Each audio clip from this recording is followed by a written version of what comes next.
I'm Tyler Bronski. I'm with Lastings Milledge of the Lancaster Barnstormers, former Major League player for the New York Mets, Washington Nationals, Pittsburgh Pirates, and the Chicago White Sox. Now Lastings, you began your professional career with the New York Mets organization. You were up in the big leagues with them really young, age 21 for you. So can you talk about just the beginning of your career with the Mets, kind of living in New York City at such a young age, and just what the excitement level was like for you just going to the ballpark every day? It was real exciting. Obviously, as a 21-year-old, you have a lot of stuff to learn. And, with everybody, you always have growing pains and things you need to know and a lot of unwritten rules that are addressed at the time you get there. But all in all, it was a great experience. I love the experience.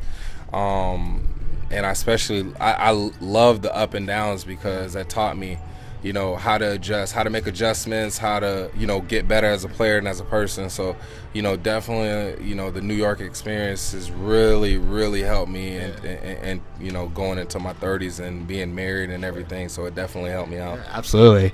Now, you've been traded twice in your career before, once from New York to Washington and then another time from Washington to Pittsburgh. Can you take me through what those two trades was like for you specifically? Were you surprised by the trades at all? Was it easier the second time? Did you ever not want to get traded? Just kind of take the fans in what it's like to be traded in professional baseball at the highest level. Well, I think that the first trade, I think all the trades really honestly worked on both sides, and I can honestly say that without being so cliche-ish. It put me in a better situation to where I can get some playing time every day, and it also the first trade also put the Mets in a good position because they felt like they got two missing pieces to their puzzle.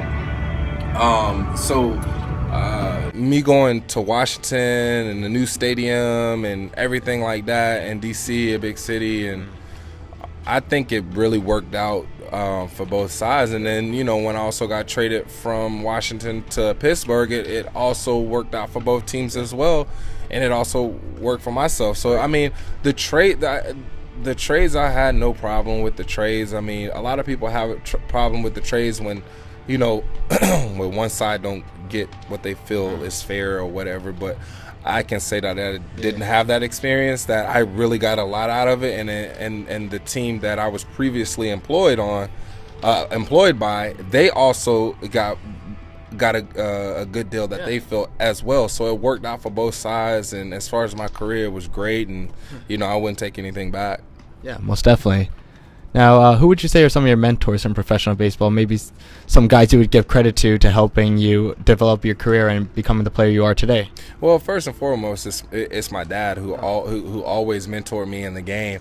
But he only got to rookie ball. That was the highest level he got to. So, he really didn't have, too much information after, I started reaching, AA and AAA and in the big leagues. So, right there is where he kind of got capped with his information. So, I also had a player that I came up with in Dante Brinkley.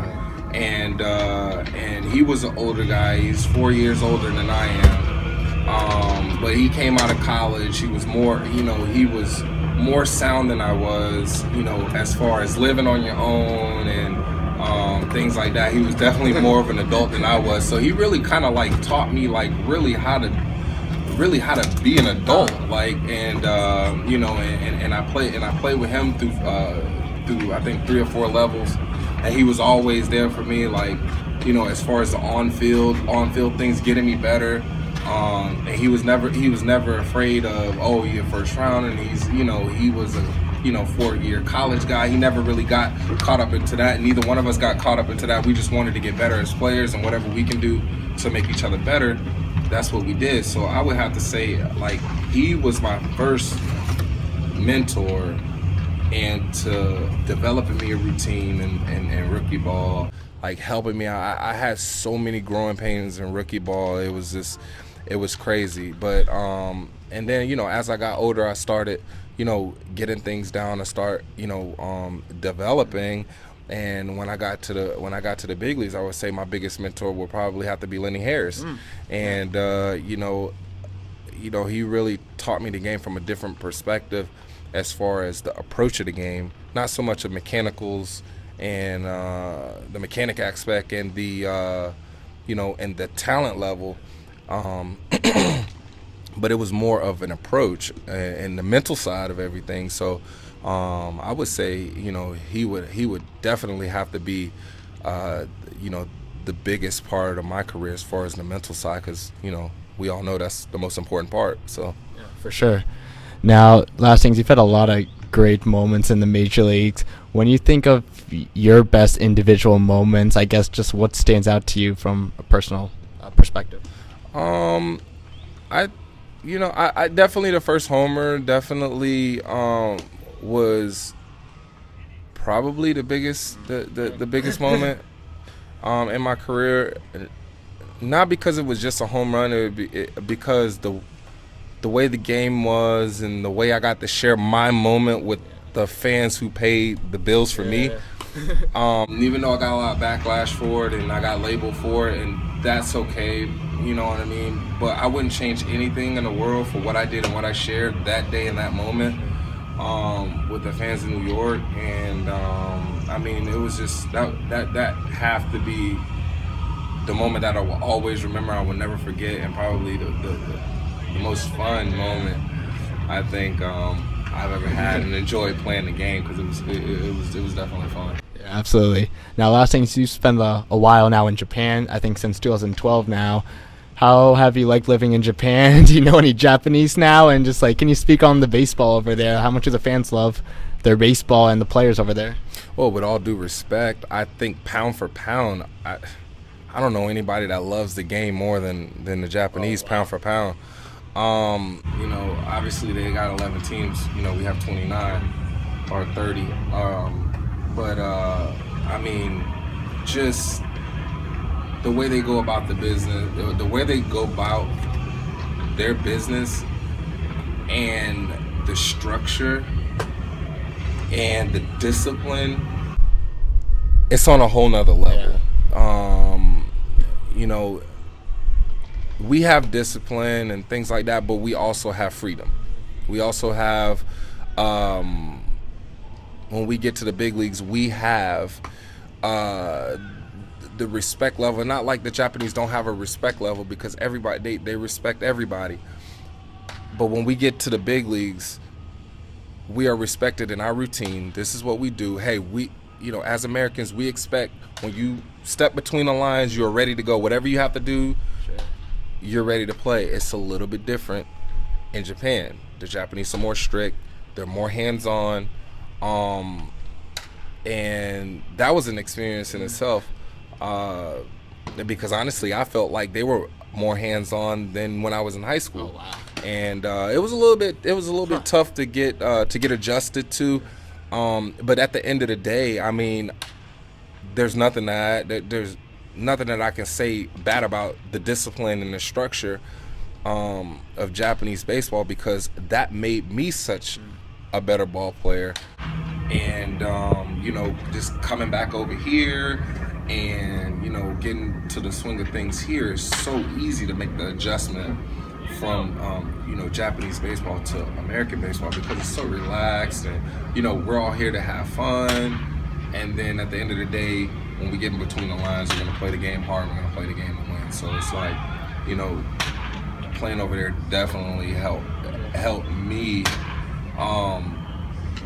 for if I decide to start coaching or things like that, I can start using that experience. And, there's not a lot of things I haven't been through, so I don't know everything, and I haven't been through everything. But there's a lot I can offer people, and there's a lot that I'm offering the younger guys here, all from the experience of the structure and stuff from Japan. Man, it's really awesome. Yeah, for sure. Now, you're in the Atlantic League now with the Lancaster Barnstormers. I've read that you're using this opportunity now just as another chance to play baseball, not necessarily as a bridge back to affiliated ball. But you spoke about this a little bit. Do you feel kind of the need to help those younger guys that are trying to get back to affiliate ball and maybe take on some sort of leadership role with this team, since you kind of have one of the most experience on this team, really? Absolutely. I think it's our duty as veteran ball players, and not only guys with experience or big league experience. It's just veterans in general who have been around the game. It's my 15th season. Yeah. So it's our duty as veteran ball players to speed up the process of younger guys. Let's try to add 5 to 7 years of experience on a guy in 1 year or 2 years. That's our job to do that. So, I mean, I've been having fun doing it. I can definitely see myself doing it in the future. Okay. You know, it's just really good to give guys good information, right information from $100 million ball players to Hall of Famers. Not like I came up with it. I'm not that good to come up with it, but you know, I was able to bump shoulders with Hall of Famers and guys who made a ton of money, a ton of success in this game, and to learn from them, and then I can pass it down to guys, you know, who need it or who are trying to get, you know, to that level and stay there and make a good living and things like that, or go overseas and things like that. It's my duty to do it, and I've been having fun doing it. Yeah, most definitely. Now, Lastings, as a professional baseball player, every time you guys come to the ballpark, you know, there's always fans. They recognize you guys. They want autographs, pictures, whatever. And then sometimes when you guys, you know, when you leave the ballpark, let's say you're at a restaurant or a coffee shop, they don't always recognize you. Do you ever have a situation where, let's say, you walk past like a guy wearing a Mets shirt, and you ever find it funny that that guy probably doesn't realize he just walked past someone that played with the Mets? Well, that's funny you say that, because I had that at my at one of my friends' apartment complex. Okay. During this year during spring training, that was in Bradenton. So you know.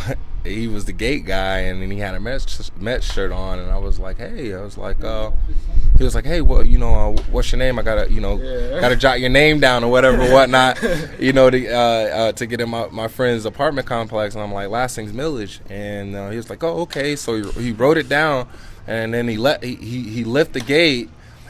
And then I drove maybe like 5 feet, and then he stopped me. He was like, Lastings Milledge. I'm like, yeah, you know.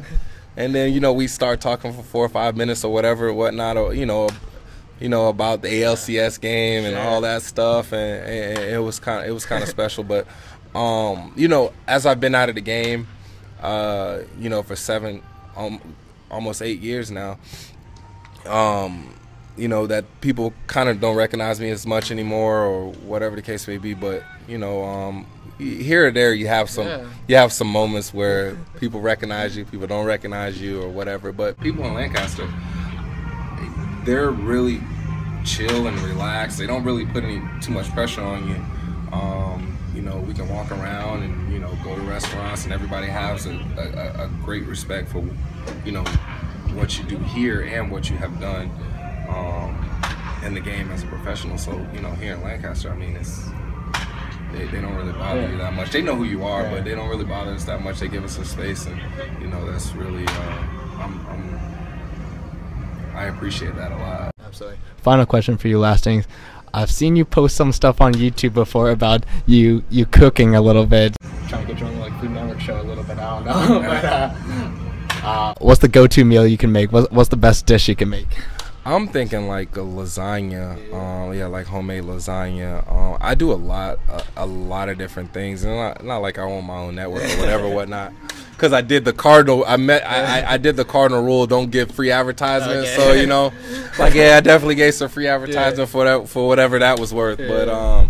But no, I just I like the ability to not really, you know, when I was single, it's just not relying on anybody to feed me or whatever. It's just like if I want something, I can go do it, or I can make it, or I call my mom and she'll tell me, you know, how to do this and how to do that. And I learned that over my childhood days, because I always was in the kitchen with her or whatever, whatnot. But I just always just like to, you know, feed myself and not rely on anybody, or not rely on fast food all the time, and not rely on going to eat now, because that gets expensive. So I just like the ability to make the kind of food I want when I want it, or if I want to.